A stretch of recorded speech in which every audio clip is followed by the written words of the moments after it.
Welcome back to Derry Public Radio. Reporting from the basement of the Derry Civic Center, this is Benjamin Graham with the news. In local crime, police are looking for an intruder who broke into my residence, stole every one of my tattered books, and replaced them with unread collector's copies.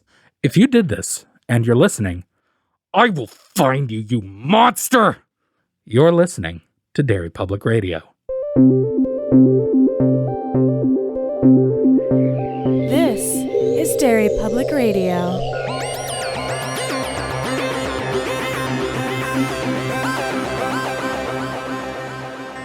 Welcome back to Derry Public Radio, a bi-weekly Stephen King book club podcast. I'm one of your hosts, CM Alexander, alongside Joshua Kahn. Hey, everybody. And Benjamin Graham. Hello, constant readers. And welcome to my store of horrors. That actually scared me when I jumped. I almost forgot. We are continuing our Patreon selected book, Needful Things, which was picked by Joel Jones. We are reading through chapter 17, if you're following along, and if not, major spoilers ahead. And Josh is leading our discussion. Yeah, I am. And boy, howdy, what a section to talk about, because a million things happen in this section of the book. I was telling CM before we went live, I was like, I don't know how we don't just do an entire episode on chapter 17. Yeah. Because it's an hour's worth of talking about. I last night, as I always do, put off reading until this weekend, and I had like 130 pages to read by today, right now. I was like, I don't know how I'm just going to have to like sit down and buckle in. I've had a lot of coffee today, so I don't know if I'm going to be able to do it. And then when I looked up, 2 hours had passed and I was done. It flies. It flies like crazy. So I'm gonna do my best to work through the small bits so we can get to how they all add up at the end of this, because the end of this section is where so many things pay off in the biggest way. There's two parts to these chapters. There is 4 chapters of buildup, and then 1 chapter of just everything crashing together. It's amazing.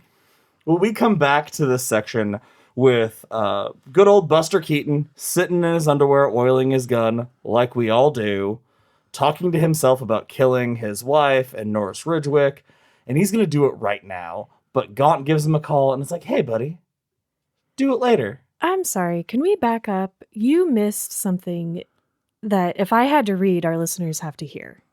He is not just sitting in his underwear. He is sitting in what is described as his soggy underpants. And I didn't realize it before, but I don't like those 2 words together. Oh, It's really? like the opposite of cellar door. It's the 2 least pleasant words in the English language. Oh, yeah. Well, he's just sweat through his undies. I assume because he hasn't left his Oh, office for that's days. true. He has soiled himself in all the ways one can do that. It's How many horrible. ways is that?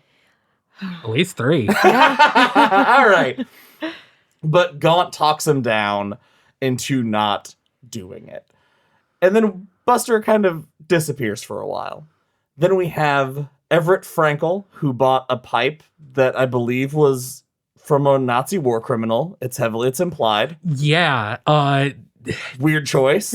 It's so much of this part of the book is just people coming in and out. Like, Yeah. characters that aren't entirely important to the story, but just give you a growing scale of holy fuck, how many people are being affected. Not just the Brian Rusks and Wilma and Nettys that we are seeing, but there are so many people and so many other stories that we're not. Yeah. And the part where Gaunt jokes that it's Arthur Conan Doyle's pipe. And the guy walks out going, what a stupid lie. Of course it's Herman Goering's. Yeah. And it's like, Ugh. I do love, though, that for him, this pipe makes him feel like he's wiser and more handsome. Like, I wished a pipe did that for me. Well, you were a pipe model. We've talked about this. Did it make you feel wiser and more attractive and more powerful? Yeah. See? All right. Well, there you go. Mystery solved. It's not even a magic pipe. Yeah, he got robbed. His prank is the kickoff to the landslide that is this chapter, and it is simply putting an envelope in Lester Pratt's car. It's so weird, too, because he doesn't even intend to go into Needful Things. He's on his way somewhere else to check on a patient, and he has this overwhelming urge to stop to tell Mr. Gaunt how much he's enjoying his pipe. This is something I wanted to talk to you guys about because so many people come and go from Needful Things, but sometimes the person is just like, I think I need to go down to that new store, and it's just a spur of the moment. But then most of the time, it seems, it is Mr. Gaunt literally calling them on the phone, speaking to them through dreams. At one point, literally, like, telepathically talking to them in the moment because of a hilarious scene where he's talking to Polly, but then, like, looks sideways and then talks and his mouth moves, but, like, that's kind of goofy that he actually has to, he can't just say it in his mind. He's actually, like, sitting alone in Needful Things being like, yeah, so what did you guys think? Like, what should it be magic or no magic or the weird in between that it is? Because it kind of bugged me. I like the weird in between just because it makes Gaunt not literally all powerful. Like, there's some sort of drawback. He can't do literally everything at once. It shows why some people get away with not doing what he wants them to do right away. He'll get to them eventually, but he can't split his focus across everybody in town at once. That's a good point. Hadn't thought of it that way. I just thought the image of him, like, literally in the middle of a conversation having to stop and be like, hold on a second. Really funny. I gotta ventriloquist my way across town. Well, after he leaves, Gaunt puts up a new sign in his window, and it is a help wanted sign. And we get the return of Ace Merrill. CM, what? I need your reaction. Yeah. I was surprised. Because you guys, you kind of built it up in a way that I thought, it must be something I can guess, like something obvious. And I guess that is kind of obvious, but I was actually thinking, initially I thought maybe Buster, but you sort of turned me away from that. Mm-hmm. And so I just assumed it was Hugh. I thought somehow he was going to get fired and then Gaunt was going to say, well, you can come work for me. And we were just going to get more of weird Hugh, which we do, but not in the way I thought. So yeah, when I saw Ace, I was like, oh, all right. Yeah. And this is Ace Merrill, who is about 50 years old, between 40 and 50 years old. He has slimmed down since the epilogue of The Body, thanks to cocaine. Yeah. Of course. And he's in some shit. Ben, do you want to catch us up on Ace Merrill's life since the end of The Body? Ace Merrill's life has been exactly what you imagine Ace Merrill's life would be. It's strange going from Ace Merrill as we knew him in The Body, who was a great villain, but was just that's a completely non-supernatural story, to having him be the villain in this book, where he is still just an old greaser, because of course. Yeah. But being the big bad in another story, and then coming into this story where he is nothing compared to Gaunt, is such a cool dynamic. Yeah. Anyway, his life, he was a loser, and he drank and was, quote, the king of Castle Rock for a while, just committing little burglaries and stuff. And then he went to Shawshank. All thanks to Alan Pangborn. And so he has been out of Castle Rock for years now, Yeah. dealing cocaine and guns. And at the point he comes back to town, it is because he owes two mobsters named the Corson brothers, who might as well be straight out of a Coen Brothers movie, as far as I'm concerned. He owes them a lot of money. And if he doesn't have it by November 1st, they are going to kill him. And he also has a similar feeling to Everett, our physician's assistant, that he just needs to come back to Castle Rock, which was interesting too. Yeah, that something just told him it was time to return. I also liked that he was doing pretty good, which I'm sure he would have found a way to mess it up no matter what. But at working back this debt that he owes the Corson brothers, and he's about to make a deal with a guy, and he goes to the bathroom to do some drugs in the middle of a deal. And someone else like whispers to him, he's wearing a wire. And the narration, it just stops for a minute to tell us it never occurred to him that that person might just be fucking with him. Which, as I really hope is the case. In my mind, that person he's never seen is Leland Gaunt. I was thinking the same Right? thing. Oh, that makes sense. Yeah. That he's been behind the scenes pushing Ace towards him because he needs That a makes sense bad with what guy. happens later. Yeah, we know he's been planning to have Ace for some time. Oh God, that whole chapter. Ah! I got some stuff to say. Good. See, you guys, I read this all last night, so it's Jesus. like hasn't sunk in yet. So Ace sees a book in the window that says Lost and Buried Treasures of New England by Reginald Merrill, which is Pop Merrill's real name. And he goes in, the book's actually Treasure Island, and he's kind of bummed.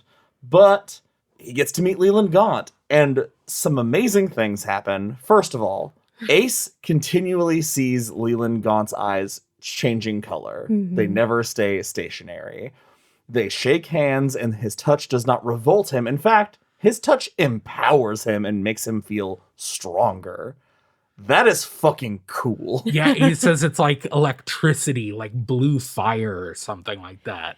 Do you think that that is what Gaunt is allowing him to see and putting into his touch, or is it something about, Ace's character and maybe what he's been through that His pure evil is inside him. It could be either way. I personally think it's Gaunt doing it on purpose. Yeah. To because there's this really cool section. There's this really cool bit about how, however, Ace Merrill has always been this like alpha tough guy. Mhm. Like so many other alpha tough guys, he is just waiting for the real power to come in so he can step in line. Yeah. The second someone that is actually bigger and stronger and tougher than him comes by, he just is a pushover. Yeah. He's like just is a fucking pissant. Yeah. Because he's just a small town tough guy. Yeah. No matter how tough he thinks he is, the second he finds out someone's tougher, Yeah. fuck that. Can I tell you guys my favorite part about this scene? Yeah. Because it revealed something so cool that I've been wondering about all these episodes and reading up to this. I'm like, okay, what are these items actually? Because he keeps seeing the book. It kind of changes back and forth from the book Pop wrote or didn't write to Treasure Island. And Gaunt, he's like kind of putting him under his hypnosis.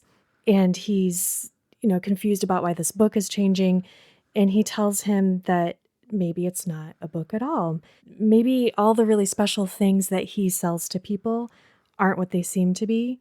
They could be gray things with only one remarkable property, and that property is the ability to take the shape of things that haunt people's dreams. And they might even be dreams themselves. And I was like, and it reminded me of that scene in the labyrinth. Yeah. Okay, so when the old junk lady's trying to brainwash Sarah into thinking that she's back at home and everything's fine, and she notices something's a little off, and then she starts to figure out that it's an illusion, and she's tearing down the walls, and she's in the junkyard, and everything around her that a minute ago looked like all her things at home and her bedroom and her prized possessions, it's all just a junk. So it's like 1408.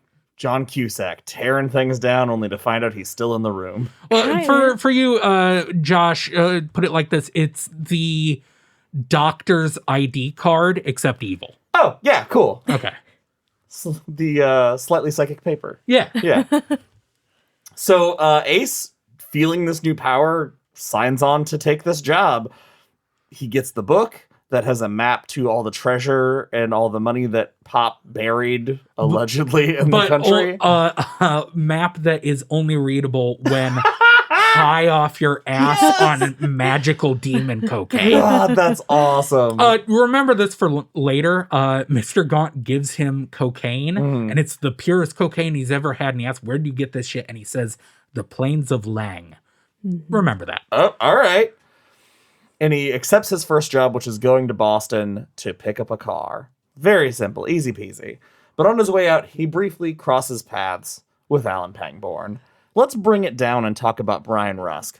Brian is sick as hell after finding out about what happened to Wilma and Nettie, and realizing he's just sitting in bed thinking about that he has basically participated in murder for a card. And he's traded his soul for a card. And it occurs to him that that neighbor hollered at him after he threw those rocks. So he has been seen by somebody, and he's just positive.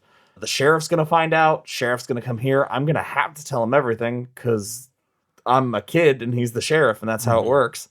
And Gaunt calls him and is just like, "Don't worry about it, buddy. You're square. Sheriff Pangborn's going to have plenty of other things to worry about." So he's getting calmed down by Leland while his mother is dancing to Elvis. And all of this happens, and this section ends with him saying, "That's when Brian Rusk, an 11-year-old boy, first contemplated suicide." That line is when I immediately had a fucking flashback to what happens later. And I went, no, that can't happen. I also thought I misremembered that. No, it is fucking brutal. It's exactly what you think's going to happen. It's so tragic because he's just a fucking kid. And none of this is like, he did not, in so much horror, like, you want the people that get their comeuppance to have done something, you know, and his just innocence is a bummer. Yeah. It's a fucking bummer, man. At 11, you're so short-sighted. Like, how could he have ever in a million years made the leap that throwing mud on sheets would lead to murder? And so many of our King stories are about kids going through something terrible and persevering and coming out on top and winning that Tell that battle. to Mark Petrie. Oh, wait, no, Mark Petrie survives. Never mind. Yeah, it is. I was thinking of the guy that Tell that to Mark Petrie's parents. I was thinking of the dentist or whatever that gets home alone. Yeah. Now we jump to Sally Radcliffe, who we learned earlier Everett was going to be pulling his prank, putting an envelope in Lester Pratt's car that she's borrowing. CM, do you want to tell us what Sally Radcliffe finds? Sally Radcliffe is so sexually repressed. I can hardly tolerate it. I know that's not what you asked me about, but she, along with every other woman that we have met so far, except for Myra and Cora, do not, or have never, or have only once and never again somehow, had an orgasm. And the only orgasms we get are from these two women, which King describes in a way that makes it so disgusting. So women's sexuality... Talia also gets the over-the-pants HJ. Yeah. Well, no, she's in the category with the other women who did not have her sexual awakening until a man let them. Yeah. A man let them. It's, oh, God, that the hurt. sexuality shit in this book is whack. And I wanted to bring that up, too. That, by and large, all of the men that go to Needful Things there are a plethora of reasons why they want what they need, or why they are needful of these things. Money, power, nostalgia, greed. Even Slopey Dodd has one of the most interesting, just because he likes it. It's just the pure want of having this thing. It's varied and interesting. Almost every single woman who comes into Needful Things is like, I need to come because I can only do that through the power of Satan. And it sucks. Yeah. That Yeah. tracks. Yeah. Our orgasms are evil. Yeah, it's not good. Anyway, Sally Ratcliffe. Yeah, sorry. So to the actual question you asked me, Josh. So Sally finds this envelope. She's getting into Lester Pratt's car because she had to borrow it because her car is out of commission. And she just sees this envelope sticking out from under the seat. And she picks it up and it has the word lovely written across the top. And she notices right away that it's a woman's handwriting. So, I mean, haha, Mr. Gaunt talks to himself and writes like a girl. And she opens it. And what she finds is a letter to Lester from his ex-girlfriend and a picture. And in this picture, he is sitting in, I think, the Mellow Tiger, Right. in a booth with his ex-girlfriend, whose name I can't remember. It doesn't matter. And he has his hand up her skirt, and she can see like kind of the side and back of his head, but she can tell it's him because of mole he has on his arm, and he's wearing his tracksuit. Like all high school coaches. We're going to talk about Lester Pratt later, Yeah. but he is one of the funniest fucking characters. So she reads this terrible letter, which is basically this chick saying like, hey, thanks for giving me my first and only orgasm. Without the power of Satan. Yeah. Here's a picture of us together and don't worry about your prudish girlfriend. And it's also weird because we start to see Sally in this scene and then in the things to come that happen with her kind of find her sexual awakening again in a disturbing way. Yeah. She likes being mean, which is like a little too much. Yeah. And so she gets pissed. Understandably so. Oh, She absolutely. keeps calling her she keeps like saying that chippy. That Chippy. Where's my chippy? And what is it? How does she call Lester? Lester Big Prick Pratt. Yeah. Yeah, because it makes a reference to how big his dick is. Something we all need to know. Her reaction, which I mean, you wouldn't see a picture like that and think, "Oh, clearly this is black magic." So you would think that he was actually cheating on you. But especially since this is in 1991, Yeah. Photoshop isn't even an idea. Like, that's sci-fi. So when we get to Lester and hear his internal thoughts about her, it is sad, you Yeah. guys. Yeah. It's tragic. It's sad until it's not. Well, yeah, Well- and I have an interesting thought about that Sure. later, but I don't. Yeah, I think it is more sad because he's such a dork, Yeah. and like they're left alone. They are two good people. Yeah. I believe that. He's just a dude out playing touch football with the boys. Just a grown adult man out playing touch football with his friends at a tent revival.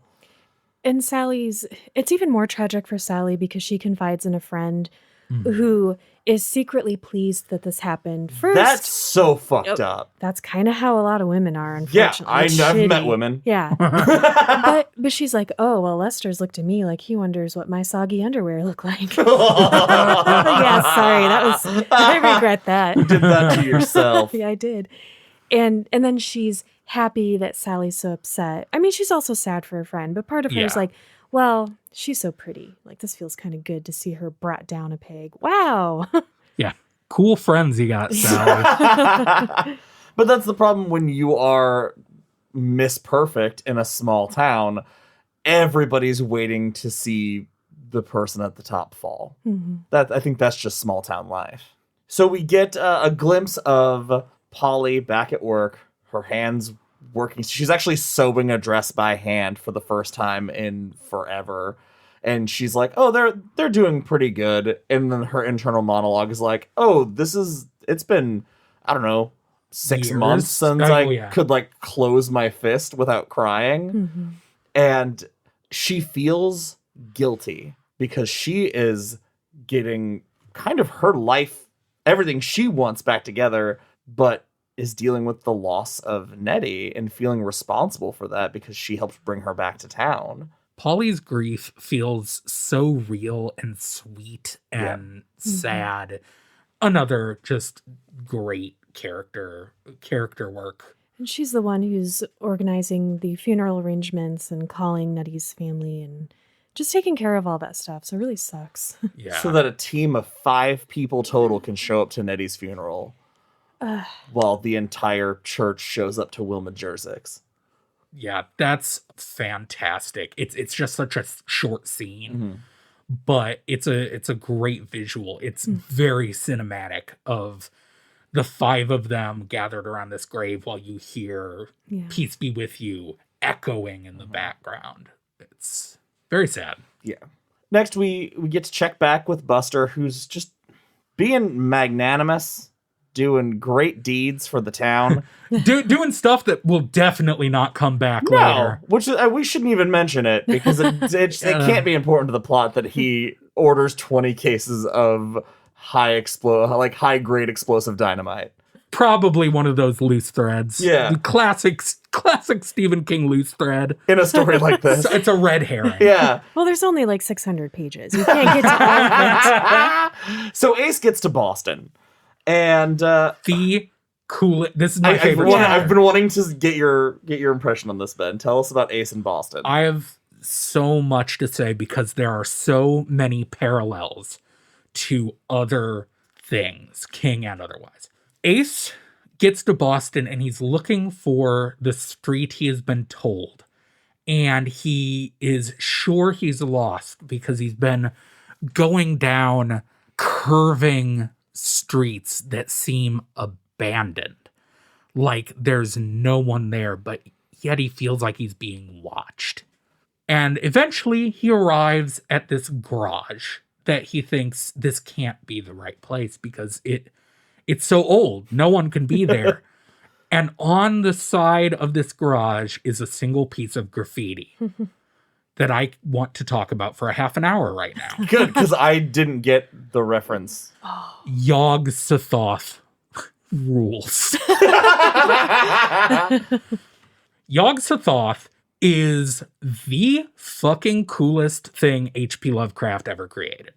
It is a malevolent, sentient universe. Jeez. He is as big or bigger and as old or older as our universe, but outside of it. And he is described usually as a series of unfathomably large, orbiting white balls of light in pure blackness. What is did that remind anyone of anything? Yeah, the Null. Yeah. Okay. We've got it. We've got Revival. We Yeah. have The Christine. Deadlights. The Deadlights, yeah. Jeez. It is Yeah. it is Yog Sothoth basically is the Todash Darkness. Yeah, holy shit. It's fucking scary as hell. And also it's like Cthulhu's grandpa, basically. Which is very cool. The other cool thing I wanted to talk about is the way this area is set up. He sees this graffiti and he thinks it gets caught in his mind. And he thinks at once Yog Sothoth rules, and then he stops himself because he says that thinking that name in this place seems like a bad idea. Seems like a dangerous idea. There's a Stephen King short story called Crouch's End. Have either of you two read it? No. No? It's one of maybe 4 or 5 King short stories that legitimately scared my shit out. Like, it is a legitimately upsetting story. It's about this American couple on vacation in London, and they're walking and just wandering through London when they realize they've been walking in this area with cobblestone streets that are curving, and they realize they're completely lost. And they see 2 little kids, and one of them has this claw-like hand. And it ends with them coming to this like big cul-de-sac where from the ground emerges a great old one. And the woman escapes, but she lives the rest of her life. Sometimes she goes into her closet and curls up into a little ball and repeats the name Sheba. Fuck, I'm gonna fuck this up real bad. Shub Nigorath, the black goat, mother of 1,000 young. Josh looks. What the fuck? Another elder god or outer god or It's whatever outer you gods. classify it as, the wife, quote unquote, of Yog-Sothoth. Oh. And the fact that the areas, the way they're described, are so similar is so cool. That's badass. And I can go read Crouch's End, and you can just feel this part of this book is so fucking scary that you can just see him driving down the wrong alley and reality ripping apart. That does sound amazing. So good.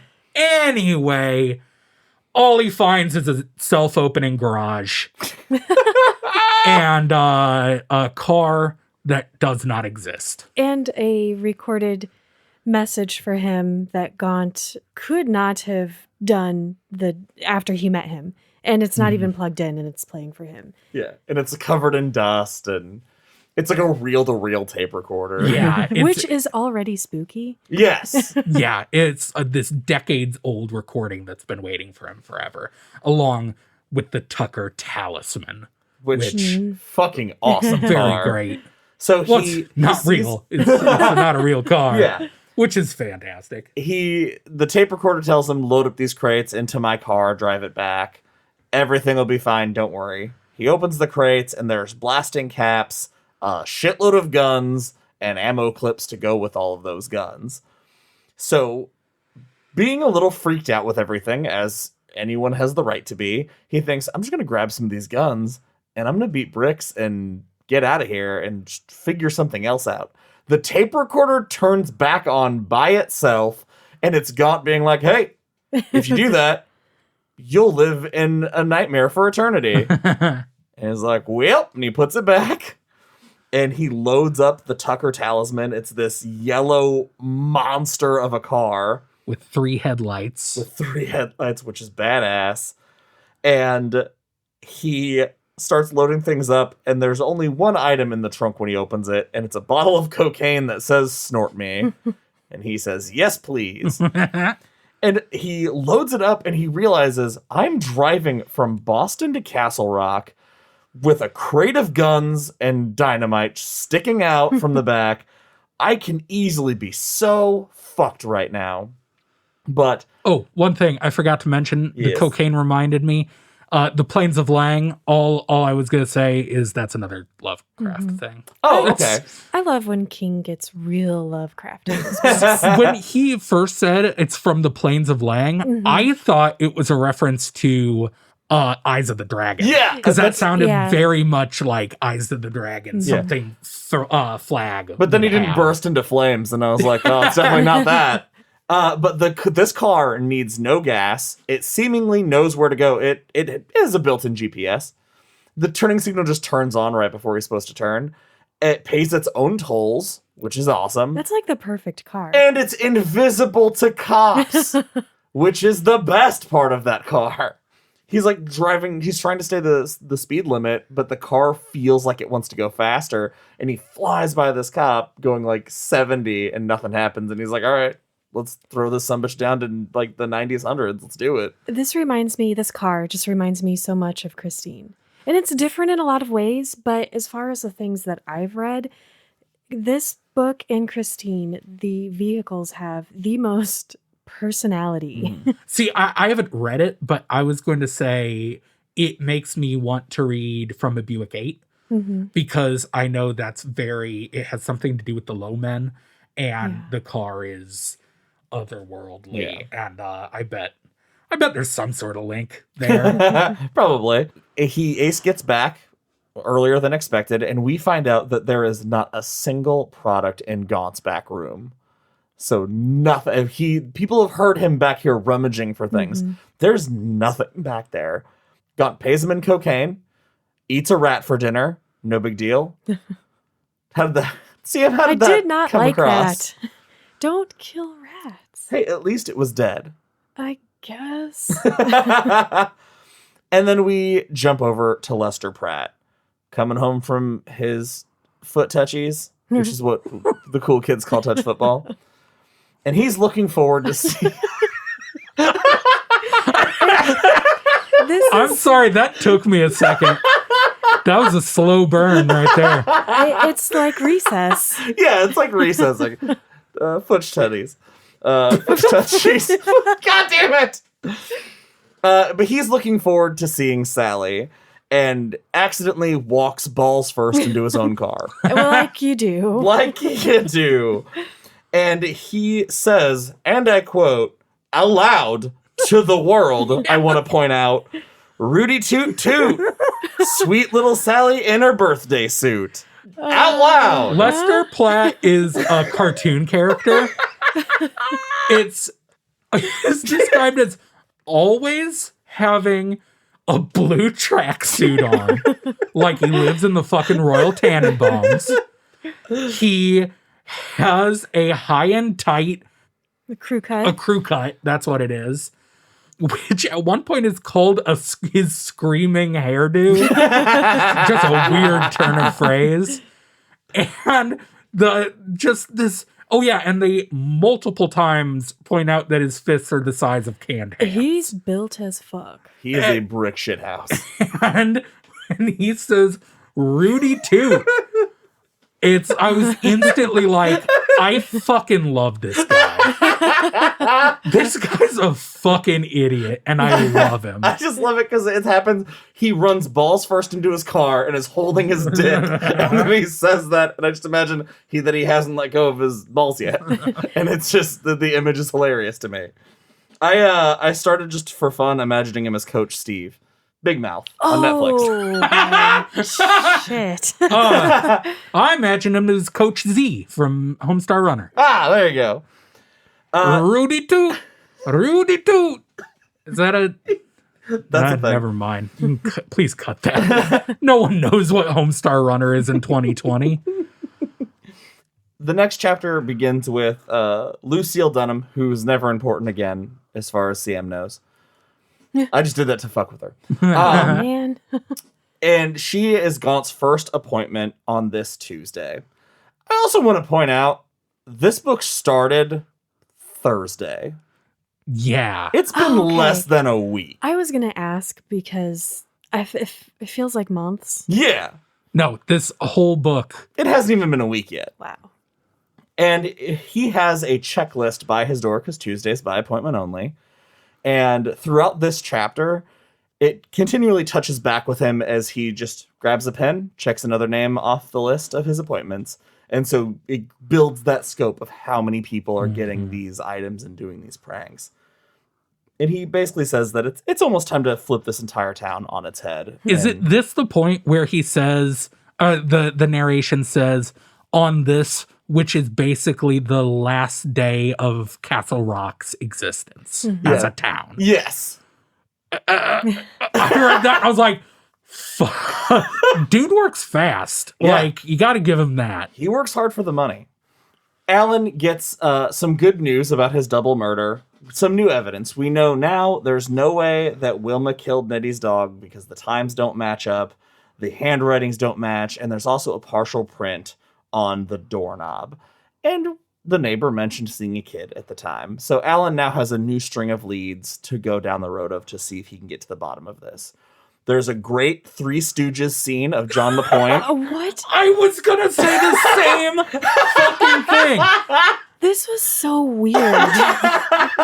The tonal shift in this one little bit. I hate the Three Stooges. You're not a slapstick fan? I hate slapstick comedy. And this was like reading a chapter out of a different book for a moment. It 1000% is. And I didn't, because I like the characters so much, I wasn't like, get rid of this. But I was like, wow, this... And now I know, it was lightening things up so that I would be completely crushed last night at 1:30 when I finished it and then cried myself to sleep. I also like, and this is probably me reading way more into it than it should be, but I love that there's like him falling all over his own office just to fucking later in the day get the shit kicked out of him all over the same office. Yeah, well, that's the one thing is there feels like so much happens between. We should explain. John LaPointe is tearing the office apart. He has piles of paperwork and everything everywhere because he lost his wallet, which is the only piece of information you need to take away from this scene. Exactly. Well, it has a picture of Sally in it. Which is also something we learned in the prologue at the very, very beginning, is that John LaPointe was sitting in his police car looking at the photo of him and his ex-girlfriend. To be fair, it's like 300 pages in by now, Right, so yeah. we needed a refresher. Right. Sally dumped John for Lester. Yeah. But he essentially just goes ass over elbows and just literally, it's like 5 pages of a cop falling over. Yeah, and Alan tries to help, and he gets a pie in the face, and John accidentally pokes him in the eye. It's great. Norris Woodrick tries to put a ladder somewhere, and he accidentally knocks everybody out. It's great. Myra Evans shows up to Henry Beaufort, so it goes up to his house, takes a bayonet and slashes his tires and tears up his car. This is... Okay, sorry. I have to focus in on the thing about women and how they look and how they fuck, because King makes it weird. I felt kind of bad because he describes her as, for like the first and only moment in her life, that she looks beautiful. Like her eyes are like bright with purpose, because normally she's just like this limp dick nothing. Yeah, she's she's been saved from being a fat hog by By fucking Elvis constantly. evil masturbation. But she's not masturbating. She's getting fucked by Elvis. Yeah, theoretically. she's having these fantasies when she holds her painting naked in bed, that her and Elvis are doing naughty things. It's described as all over the progressively weirder sex. And I Yes. demand to know what Stephen King thinks weird sex is. Ben, When completely normal sex to him is lifting your girlfriend above your head and fingering her for the first time in her life. Ben, do you think you could do some research and see if Bango Skank has written found any of the hidden chapters? Oh, I'll see what I can do. Yeah. She fucks up this car, leaves a note under the windshield saying, "Don't ever cut me off or keep my car keys again." And this is a very small throwaway, but she specifically points out that there's a crow watching her do this. Yeah, that reminded me of The Stand. Yeah. I mean, Gaunt could 100% be Flag. I don't think he... Well, I guess you guys I mean, have read he this could, and I haven't. From everything we've seen, like, you could make a case for it if you really wanted to. You could, but he seems like something different. He reminds me more of it, and the guy who feeds on... Oh, Dandello. Dandello, yeah. Happy It. Yeah. Yeah, Happy It. Then we cut over across town, and Norris Ridgwick is completing his deed, which is fucking up Hugh Priest's truck and leaving a note implying that Henry Beaufort is who did it. We also see that Norris peeks into Hugh's house and sees him holding and cuddling just this ratty, disgusting foxtail, and is so disgusted by it. And when he sees it and describes it, he immediately thinks, "Man, I'm glad my fishing pole doesn't look like that." God. Yeah. What is his fishing pole, you guys? It's just like a stick you'd find in It's just- the woods. No, I love that this is the first time we see someone else seeing someone else's needful thing outside of the shop. I would love just like a rundown of to see everyone. what everything really is. Yeah. Every time a woman destroys something, her nipples get hard. But when Same. Norris is busting shit up and other guys are doing stuff, they don't get boners. Well, I think it's implied. Do we need to run the boner talk sting? The Hit boner it! talk thing. No, they... Oh, anyway, whatever. I mean, I think Stephen King just assumes you know they're rock hard. I assume because and every time I do vandalism, yeah. No, it's... No? Okay, it's- fine. Before we end this chapter, we get what I think is a terrible and beautiful scene with Slopey Dodd and Leland Gaunt. We talked earlier, like Ben, you referenced that he keeps the teapot just because he wants it. But there's an amazing moment that happens in there. CM, you want to talk about I it? had a different take on this, and now I'm kind of embarrassed and I feel weird. And I've talked a lot about sex in this episode already, so Go for it. okay, don't judge me too harshly. Sloopy Dad is a middle schooler, and he has a stutter, so he's one of Sally's students, and he comes into Needful Things because he just had this feeling like he needed to go there, so he faked sick at school and got sent home and walked over to the shop. While there, Mr. Gaunt asks him about his needful thing, what he purchased, and we find out that it's a cast iron teapot.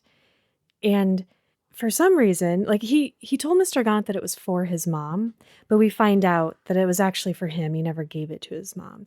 And he's very embarrassed. And he's just like, well, I just like it. And Mr. Gaunt's like, that's okay. And I don't know why, but I totally took it as a weird sexual fetish thing. Why? I don't. Because of the shame, and this book is so full of sexual shame. I was like, oh, what's he? Yeah. I thought his intention when he wanted it was to give his mom a present, but then just once he had it, he just couldn't help. Like he loved it, so he wanted to get it for his mom. But then the more he had it, he was like, I just really like this for me. See, I just thought he couldn't be a boy buying a teapot, so he wanted it and he lied about who it was for to save face. I actually honestly did have that thought for a second. Okay. And I was like trying to remember. I'm like, does this turn out to be like but then I just thought it reminded me of salad fingers. Because he likes how rusty spoons feel. I get it. And like, I don't know, this kid just likes how this thing feels. Yeah. Whatever. You know what? That's fine. All right. So just me. Anyway, what's really sad about this scene is that Gaunt's trying to have a conversation with him. And I took this as Gaunt didn't want to listen to him stutter because he's, fucking asshole. And so he takes away his stutter temporarily. But it's described as Sloopy feeling some knot in his brain just coming undone. And he can speak, and he is so happy about it. But we find out that he cannot keep this. As soon as he leaves the shop, he'll have his stutter back, which I'd be like, you will have to physically remove me from your shop. Yeah, it shows just the mindless, pointless evil of Gaunt. Because he could have been like, hey, here's a teapot that makes you not stutter anymore. Yeah, if you drink tea out of it, then you he's don't like, stutter. It'd be like going to like an arcade and trading in your tickets for like a Chinese finger trap. And then the guy being like, that's weird. Like, those are cool, but you could have had this diamond necklace. And you're like, what? I want that. Nah, you already got the finger trap, man. I can't give you two things. And the way he explains, we talked last episode about him kind of using that dumb little kid logic on Brian and just how tragic that is to see. So he tells Sloopy that he has to have his stutter back because if he just wasn't stuttering anymore, the whole town would know something was up and that might ruin Gaunt's plans. Yeah. He gives a lot away to this kid too. Yeah. But Sloopy don't very care. true. He has a teapot and he's set. He's gonna fuck that teapot later. Allegedly.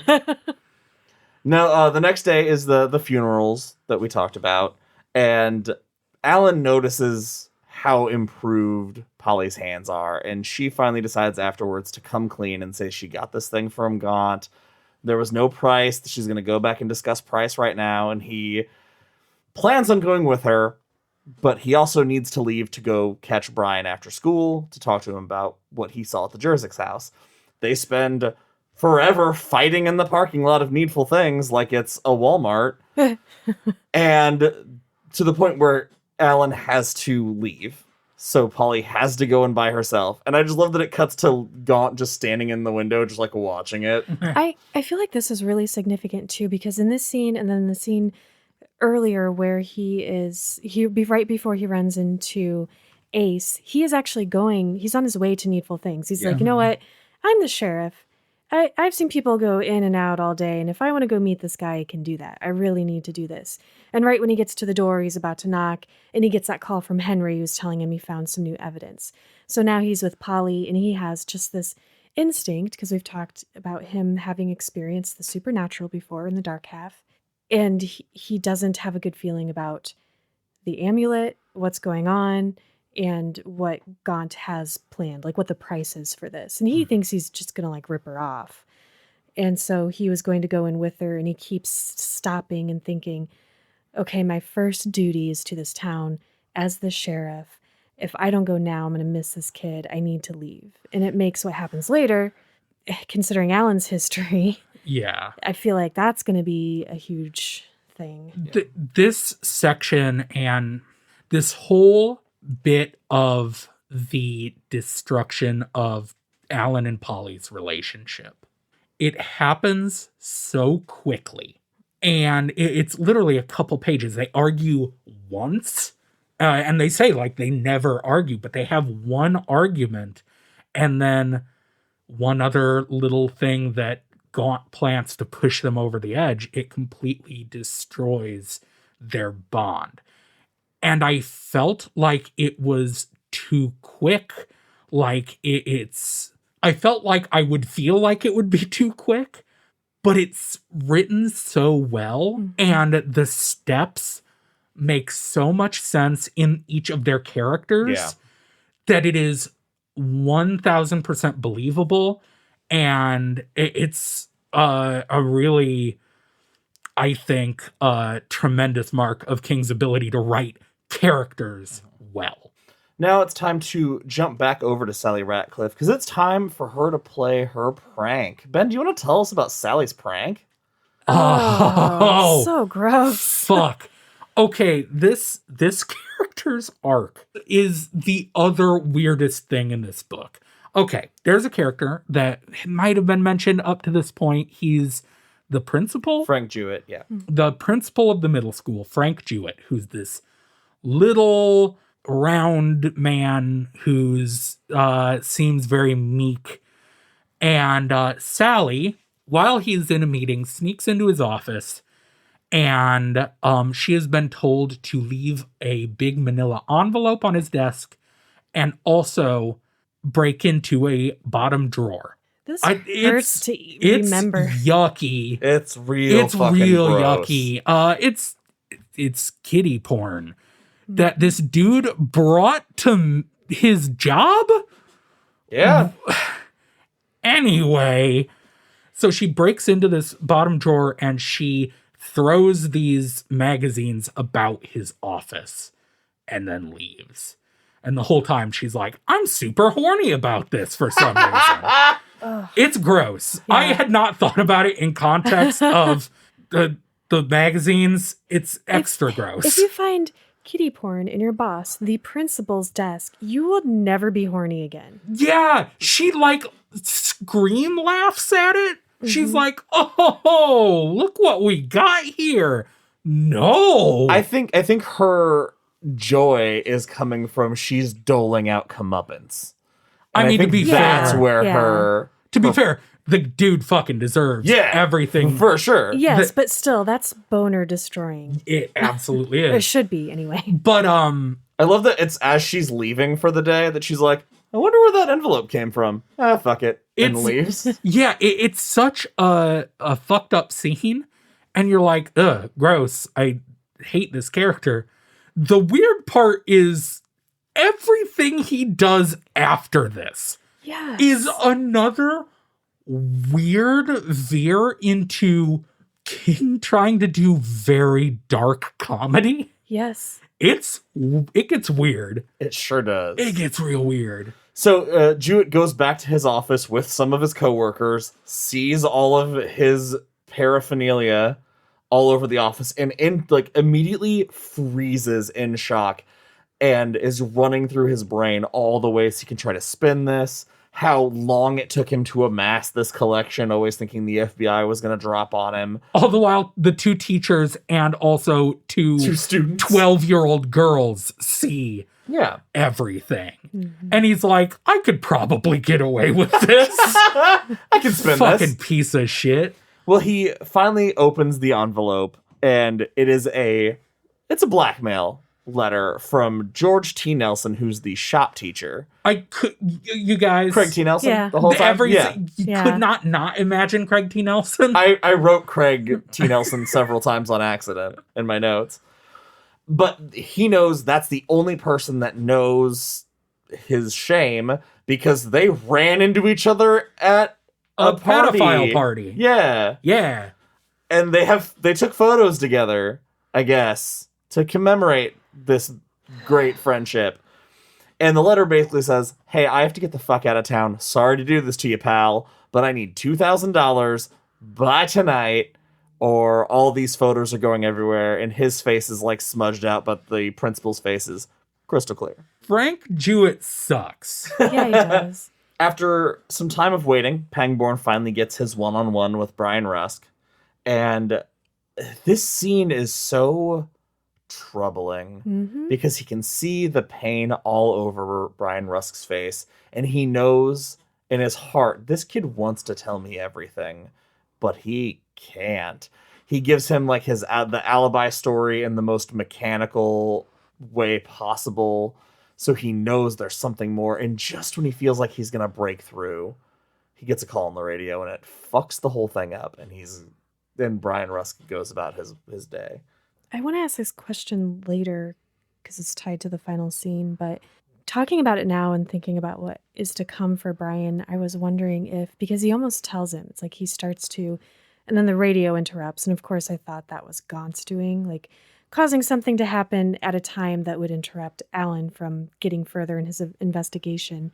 And I wondered if what happens is also Gaunt, like whispering in Brian's head, and maybe if it weren't for that, Brian would have had a different ending. Like he can feel him there during this because he's a loose cannon now because he almost spilled the beans to Alan, so Gaunt can't necessarily control him, so he has to take him out.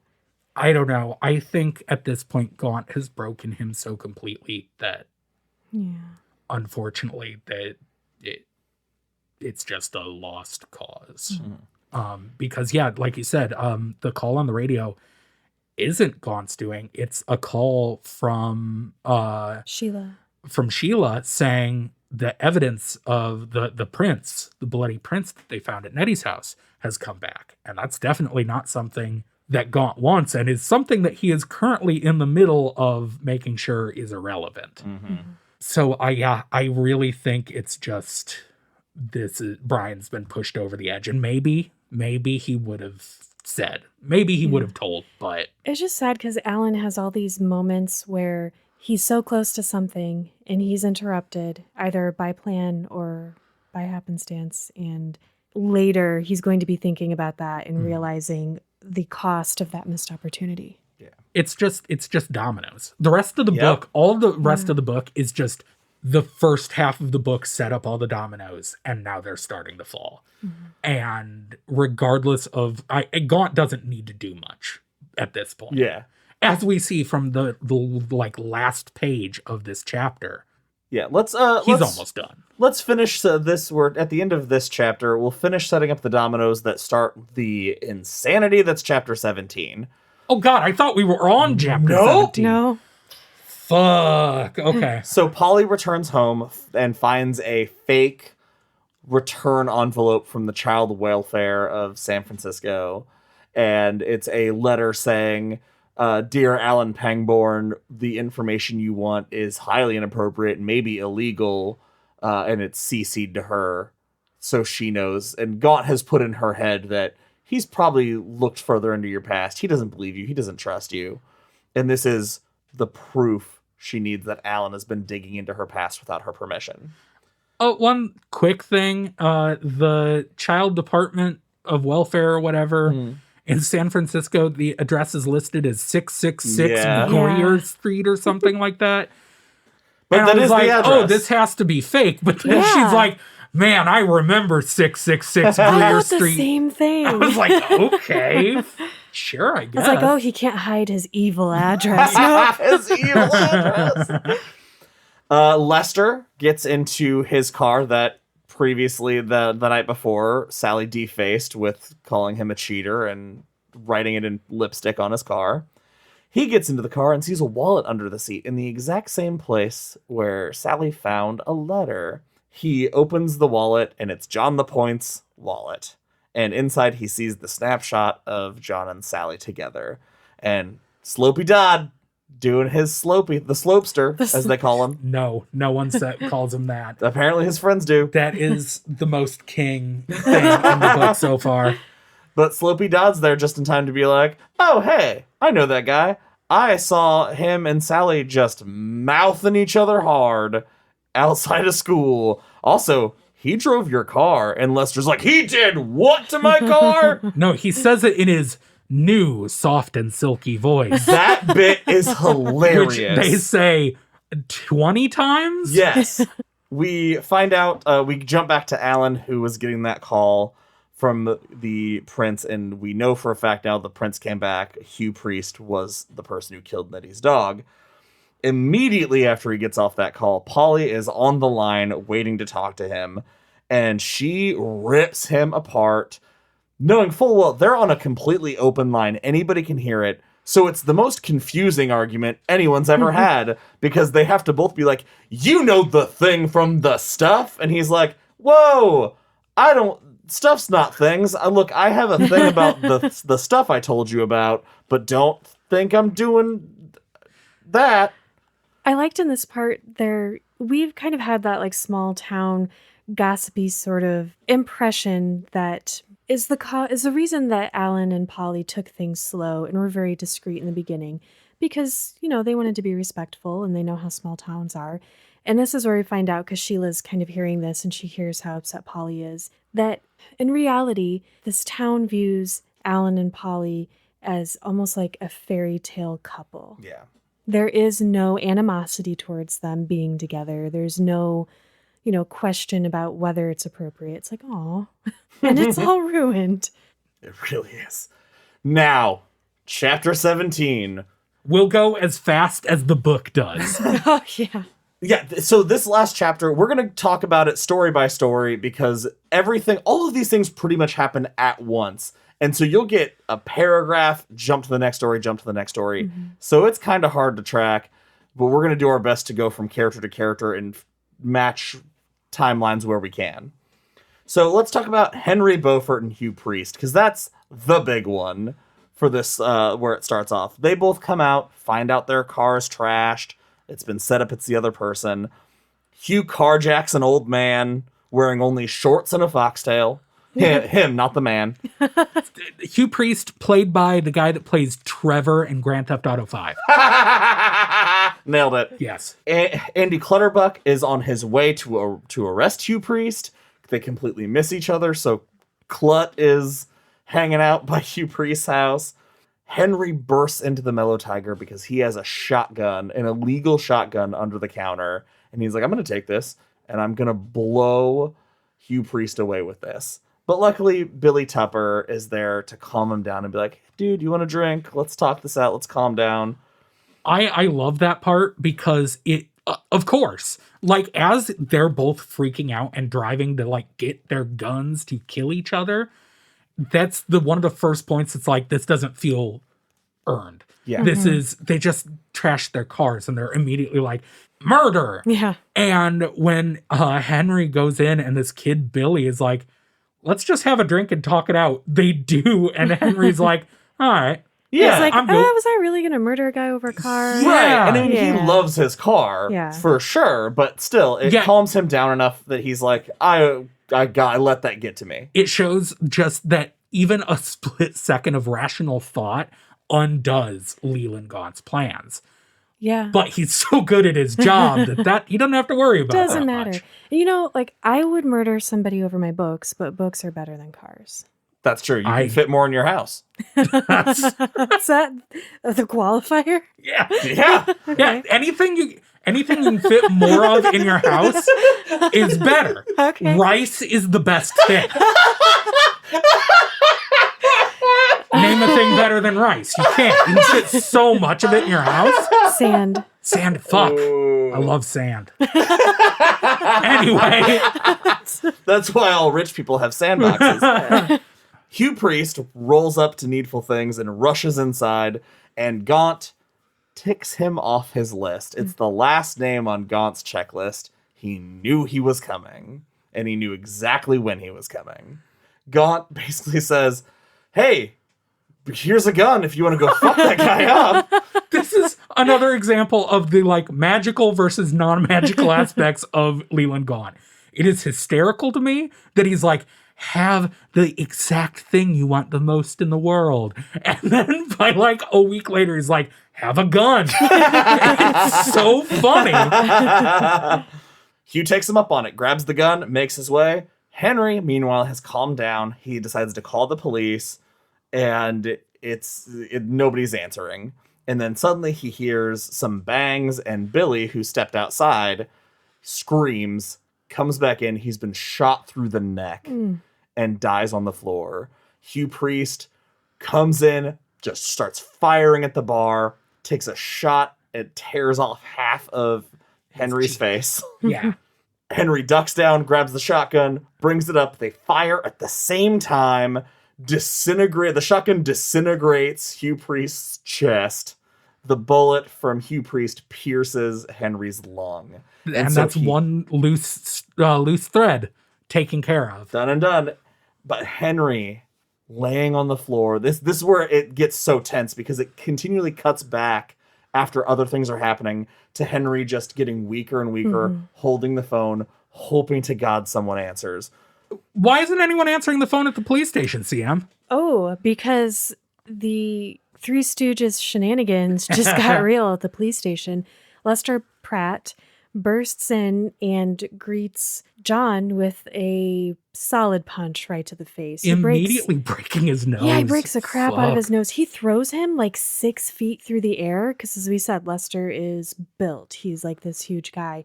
And at no point does it seem like John is going for his gun or using any sort of training or self-defense that I'm sure all cops have to go through. He's just so baffled by what's going on. And Sheila's screaming, and it looks like Lester's going to kill John. And so Sheila grabs a shotgun, and I thought she was going to shoot him. But what she actually does is she flips it around, and she takes it over her head and swings it at Lester's head. And right as she does that, he turns around, and he takes the gun right into the center of his forehead. Fucking Sheila crushing Brigham. His frontal lobe. Goddamn beast over there. Like caves his fucking skull in. And the way that Lester is described, because we said we liked him because when he was thinking about Sally when he came home and ran balls first into his car, she said, he was thinking about how they haven't done anything yet, but, he loves her so much and he can't wait to marry her. And, if she is in his bed naked waiting for him because his car's there, he'd just ask for God for forgiveness later because they mean so much to each other. Yeah. And she's such a great gal. And now he's described as a lot of men have this thing inside of them, this like just tornado of rage. And some can go their whole lives without that ever coming to the surface, but now Lester's has. And the implication is that he is someone who now will not be able to control his anger or his temper or anything and would just be a very bad person to be involved with on any level. Yeah. He's broken. And Sheila managed to get a hold of Alan and says, we need you back here. Somebody's beating the shit out of John. And so Alan is racing his way there. He sees Norris Ridgwick has caught up to him. They're going to get here together. They're going to solve this problem. And Ben, what happens? Norris gets sideswiped by Buster out of nowhere. It is the most shocking. It's such a cliche in shows and movies now to have that someone driving and then the sudden cut to. But it fucking got me here.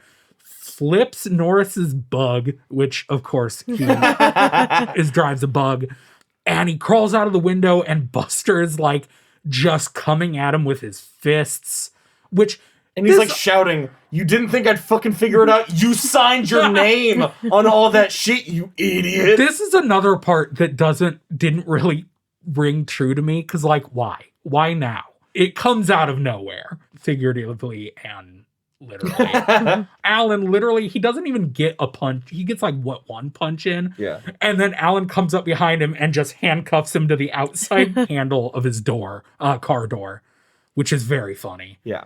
I don't know how important this is, but Jewett is hiding behind a couch after shitting on Craig T. Nelson's mom. Yeah. I was hoping that was the end of it. It's just, I built it up how weird it is. Because he breaks into his friend George's Yeah. house, or Craig, whatever. It doesn't He breaks matter. into Craig's house and he's just messing it up and defecating on things that Craig loves and Flushes $2,000 worth of coke and down stabs his bird. And then he's got guns and he gets a steak knife and he's like, man, oh, wouldn't it be cool to shoot him? Oh man, would it be so cool to like stab him and feel the blood running over my hands? He loses his mind completely. He's absolutely insane. So he starts to get sleepy though while waiting. So he decides that he's going to take a little nap behind the couch. But when Craig comes home and he sees, his mother's picture and his dead bird, he And his calls his flushed coke. friend and he's incredibly upset. And he's like, oh my God, you have to help me. This terrible thing happened. And he plops down on his couch. And this is where we find out that he's a bigger dude. And it pins him. Another weird fucking slapstick moment. And it's like, what? Remember that these two guys are pedophiles. Why are they getting the slapstick? Why are they the comedic relief? I didn't feel that moment as slapstick. I felt he even references Edgar Allan Poe. It's a really Poe moment of like, this guy was going to murder him and unbeknownst sitting on a couch is what saved his life. I don't know. Because it knocked the wind out of him and then pushed so hard in his chest he can't get a breath in and he starts asphyxiating and seeing black spots. It's a scene from a fucking Farrelly Brothers movie. I don't know. I can't. This book at these times reminds me of the movie Cool World. God, I haven't seen that in so long. Which is strangely toned. Yeah. But I love it. Anyway, I only wanted to bring this up because it ends with Craig T. Nelson saying to this random guy over the phone, okay, the guy at the news store is dealing? Okay, I'm heading there now. And running out the door, obviously, seems to be going to Needful Things. Mm-hmm. And Jewett with a gun and some other stuff follows him. Yeah. So that's setting up something. I don't remember what. We had to talk about it a little. I'm sure that'll come back later. Baffling. While Alan and Norris show up to the police station, once they get inside, Gaunt comes to Buster's aid mentally and walks him through how to climb through his window and start his car and wrap around so he can drive. Some guy comes over and he's like, hey man, you're not supposed to do that. I think you're arrested. And Buster kicks him in the face. I pray to God that this scene is in the movie. I want to see this scene so bad. And then he runs over the guy's hand. And I just love that he runs over it and he's like, it squashed my hand. And then the rear tire also runs over the hand. And he's like, nah, my hand's putty knives. Buster Keaton, played by Jason Alexander. I'm into it. Oh, God. We've had a lot of fun. So let's not go to this last part. Okay. That's it. No, we have to talk about it because now we're back with Sean Rusk, Brian Rusk's little brother, who is sitting in his room thinking about how much trouble his brother must be in because he's been so different. He's been obsessed. He keeps seeing his brother holding this card, and he snuck into his room because he got home earlier and looked through it, and he found it. And it's this player he's never heard of, Sammy Coburg, who played one season, and it's just the least remarkable card he's ever seen. It's like, I don't know why he would be obsessed with it, but he seems to be, and something is happening. You skipped over what makes this whole part so tense, is that it starts with Sean watching Brian walking into the garage. Yeah. And then he tries to enlist the help of his mother, and she has her Elvis glasses on, and she's dancing around her room, and she's like, not now, mommy's busy with Elvis. And the poor kid sees her naked. So he has to go from, probably for the first time, seeing his mom naked into the garage because he's trying to figure out what's wrong with his brother. And when he gets in there, he sees Brian sitting in the dark with his shoes and socks off and his toe looped around the trigger of a shotgun. I had flashbacks to reading this in high school. Mm-hmm. I had completely repressed this memory, but it is one of the most brutal fucking scenes in any King novel. And it's so horrible because he's going to kill himself, and he's telling his little brother, he's like, promise me one thing. Promise me that you will never go into Needful Things. You will stay away from Mr. Gaunt. He is evil. And his brother's just trying to promise him. anything and everything to get him to come away. It's like, no, just if you would just say, nope, I'm not listening to you. I'm going there right now. You better put down that gun and stop me. But he wants to make sure that his brother is going to be safe before he pulls the trigger. And the last thing he says to his brother is Sandy Koufax sucks. And he pulls the trigger with his toe. And then we go to Leland Gaunt standing in his store, peering out the window and smiling because he has very keen ears and he heard that gunshot ring out. And he takes the sign off of his door and puts a new sign up that says closed until further notice and thinks, we're having fun now. Yes, sirree. Well, that's it for this episode of Derry Public Radio. I can't deliver that line with my usual gusto because it feels wrong. Join us next episode where we will be finishing this book. For Joshua Kahn and Benjamin Graham, I'm Siam Alexander reminding you, sometimes it's better to be dumb. I know that now.